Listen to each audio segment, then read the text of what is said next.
ওই সময় মানে আমরা যারা ছাত্র, যাদের বাড়ির থেকে টাকা টুকা আসতো, ওরা একটু ভালো। আমার তো কোনো টাকা পয়সা আসলো না, ভাইও তো তেমন কোনো টাকা পয়সা নেই, আমি চলে যাবো। ওই তখন দুইটা তোমার স্টাইপেন্ড পাইতাম, বগুড়ার একটা আর এখানকার ডিপিআই অফিস একটা, 20 টাকা, 10 10 20 টাকা, তার বছরে হলো কত, 240 টাকা। এটাই হলো সম্ভব। 240 টাকা মানে কি, 2 ভরি স্বর্ণ। 240 টাকা মানে 2 ভরি স্বর্ণ।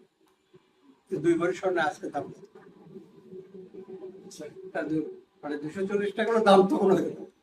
কারণ একটা স্যান্ডেল হতে 5 টাকা, তারপর একটা শার্ট বানাবে হাতে, খুব বেশি হলে হাতে 10 15 টাকা খরচ। দুটা শিখ, একটা পরাটা, 4 আনা, হাফ প্লেট বিরিয়ানি, 8 আনা। তাও কষ্ট। মানে যাদের কোনো টাকা পয়সা ছিল না, তাদের কষ্ট।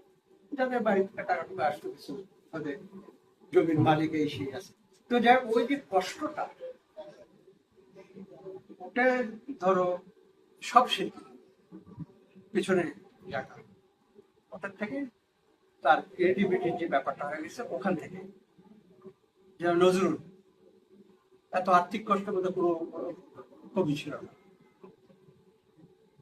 তারপরে জীবনানন্দ দাশ, সেও কষ্টে, আর্থিক কষ্টে ছিল। তো